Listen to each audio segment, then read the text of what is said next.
বন্ধুরা, রোজকার দিনের আটার রুটি না বানিয়ে এইভাবে সুজি দিয়ে এই জালি রুটিটা বানিয়ে দেখবেন বন্ধুরা। খেতে কিন্তু অপূর্ব হয় আর একেবারে তুলোর মতো নরম তুলতুলে হয় বন্ধুরা। আর কিছু সবজি ছাড়াই কিন্তু খেতে পারবেন। আর এই রুটিটা কতটা জালি ভাব হয়েছে দেখে নিশ্চয়ই আপনারা বুঝতেই পারছেন।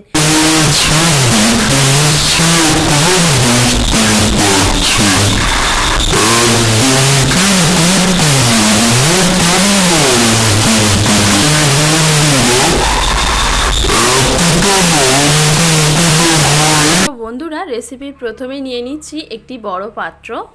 এবার এই পাত্রর মধ্যে নিয়ে নেব 2 বাটি পরিমাণ উষ্ণ গরম জল। এই জলটা খুব একটা বেশি গরম নেওয়া যাবে না, হাত ডুবিয়ে সহ্য করা যাবে এরকম গরম জলই নিতে হবে। এবারে এই গরম জলের মধ্যে দিয়ে দেব 4 টেবিল চামচ পরিমাণ গুঁড়ো দুধ।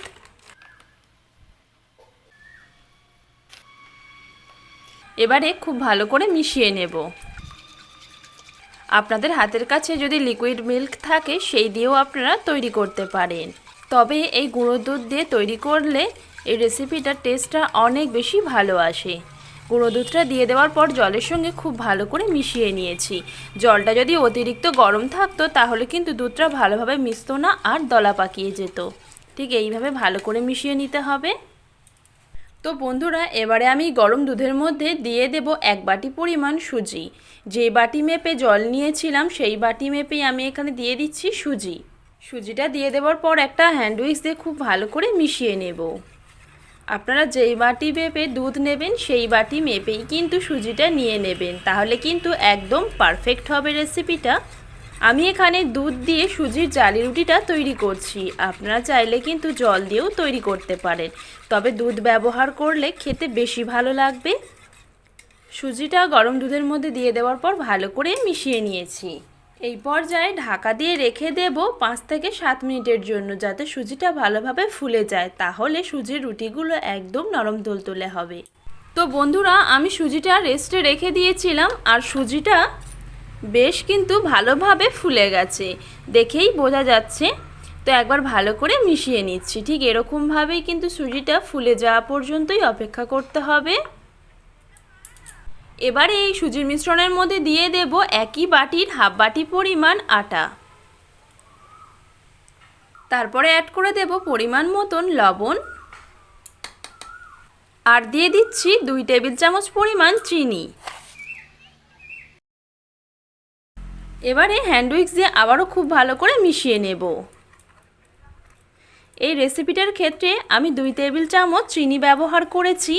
এতে কিন্তু এই সুজির জালি রুটি বা জালি পিঠা যেটাই বলুন না কেন, এটা কিন্তু খেতে বেশ ভালো লাগবে। আর আপনারা যদি কোনো ঝাল তরকারির সঙ্গে খেতে চান সেক্ষেত্রে কিন্তু চিনিটা স্কিপ করতে পারেন। খুব ভালো করে সব কিছু মিশিয়ে নেব। আর বন্ধুরা, আপনাদের কাছে আমার একটাই অনুরোধ রইল, যদি আমার আজকের রেসিপি আপনাদের ভালো লেগে থাকে অনেক অনেক শেয়ার করে দেওয়ারও অনুরোধ রইল। তো বন্ধুরা, সব কিছু খুব ভালো করে মিশিয়ে নিয়েছি। এবারে এই সুজির সমস্ত মিশ্রণটা আমি একটা বড় মিক্সিং জারের মধ্যে নিয়ে নেব। আর এই মিশ্রণটা নিয়ে নেওয়ার পর খুব ভালো করে আমি পেস্ট করে নেব, যেন কোনো রকম দানা দানা ভাব না থাকে। সেরকম করে মসৃণ করেই পেস্ট করে নিতে হবে। তো বন্ধুরা, আমি এই মিশ্রণটা খুব ভালো করে পেস্ট করে নিয়েছি। দেখুন, একদম মসৃণ করে পেস্ট করে নিতে হবে। আর কোনো রকম দানা দানা ভাব আছে কি না এটাও চেক করে নেবেন। আমার কিন্তু কোনো রকম দানা দানা ভাব নেই। এবার এই মিশ্রণটাকে আবারও আমি এই পাত্রের মধ্যে ঢেলে নেব। আর এই মিক্সিং জারের মধ্যে যে পরিমাণ মিশ্রণ লেগে রয়েছে এর মধ্যে আমি অল্প কিছুটা জল দিয়ে দেব। যে বাটি মেপে আমি সুজি নিয়েছিলাম ওই বাটিরই হাফ বাটি পরিমাণ জল দিয়ে মিক্সিং জারটা খুব ভালো করে ধুয়ে নেব। মিক্সিং জার ধুয়ে নেওয়া জলটাও এই মিশ্রণের মধ্যে দিয়ে দেব। আবারও খুব ভালো করে মিশিয়ে নেব। মিশ্রণটা কিন্তু বেশ পাতলা রাখতে হবে। এবার এই মিশ্রণের মধ্যে দিয়ে দেব শেষ উপকরণ। এটা নিয়েছি হাফ টেবিল চামচ পরিমাণ বেকিং পাউডার। এই বেকিং পাউডারের জন্যই কিন্তু খুব ভালো জালি জালি ভাব তৈরি হবে সুজির এই রুটি। তো দেখুন বন্ধুরা, আমি খুব ভালো করে এই মিশ্রণটা রেডি করে নিয়েছি। এবারে আমি মিশ্রণের ঘনত্বটা দেখিয়ে দেব। বন্ধুরা, আমি মিশ্রণের ঘনত্বটা একবার আপনাদের দেখিয়ে দিচ্ছি। দেখুন ঠিক এরকম রয়েছে। তবে এই মিশ্রণটা অনেকটাই কিন্তু পাতলা রাখতে হবে। তার জন্য এর মধ্যে দিয়ে দিচ্ছি আরও হাফ বাটি পরিমাণ জল। অনেকটাই কিন্তু পাতলা করতে হবে এই মিশ্রণটা। আমি এখানে টোটাল 1.5 বাটি শুকনো উপকরণের জন্য 3 বাটি পরিমাণ জল ব্যবহার করেছি। মিশ্রণের ঘনত্বটা একবার ভালো করে দেখে নেবেন বন্ধুরা। ঠিক এরকম ঘনত্বের হলেই কিন্তু একদম পারফেক্ট জালি রুটিটা তৈরি হবে। একটা চামচের পেছনে এইভাবে কোটিং করে দেখবেন, একদম পাতলা যদি কোটিং হয় তার মানে মিশ্রণটা একদম ঠিকঠাক তৈরি হয়েছে। তো চলুন বন্ধুরা, মিশ্রণ তো একেবারে রেডি হয়ে গেছে, সাথে সাথেই আমি চলে যাব তৈরি করে নেওয়ার জন্য।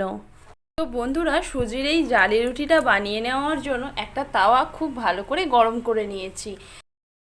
দিয়ে দেব এর মধ্যে আমি একটা কাপে মিশ্রণটা ঢেলে নিয়েছিলাম, 1 কাপ পরিমাণ মিশ্রণ এর মধ্যে দিয়ে দেব। আর দিয়ে দেওয়ার পর একটু এইভাবে চাড়িয়ে দেব, যাতে সব দিকটা সমানভাবে গোল হয়ে মিশ্রণটা পড়ে। এবারে কিছুক্ষণ অপেক্ষা করব। কিছুক্ষণের মধ্যেই দেখবেন ওপরের দিকটা অনেকটা জালি জালি ভাব তৈরি হবে। ততক্ষণ পর্যন্ত অপেক্ষা করব একদম লো হিটে। তো দেখুন বন্ধুরা, কয়েক সেকেন্ডের মধ্যে কত সুন্দর আমার এখানে জালি রুটি বা জালি পিঠাটা তৈরি হয়ে গেছে। কতটা জালি ভাব এসছে দেখে নিশ্চয়ই বুঝতেই পারছেন। এবারে আমি তাওয়া থেকে সুজির এই জালি রুটিটা তুলে নেব। দেখুন কত সুন্দর হয়েছে এই জালি রুটিটা। আবারও একইভাবে আমি অন্যান্য রুটিগুলো তৈরি করে নেব। তো দেখুন বন্ধুরা, আমার এই জালি রুটিটা তৈরি হয়ে গেছে। আর কত অসংখ্য ছিদ্রযুক্ত তৈরি হয়েছে দেখে নিশ্চয়ই আপনারা বুঝতেই পারছেন। এবারে আমি তাওয়া থেকে এই রুটিটাকে বা পিঠাটাকে তুলে নেব। রোজ রোজ আটা দিয়ে রুটি না বানিয়ে এইভাবে সুজি দিয়ে একদিন হেলদি এই সুজির রুটিটা বানিয়ে দেখবেন বন্ধুরা। সবাই কিন্তু আপনার প্রশংসা করবে, খেতেও বেশ ভালো লাগে। রোজ রোজ একই রকমের রুটি না বানিয়ে এইভাবে বানিয়ে দেখবেন বন্ধুরা, খেতে কিন্তু বেশ ভালো হয়।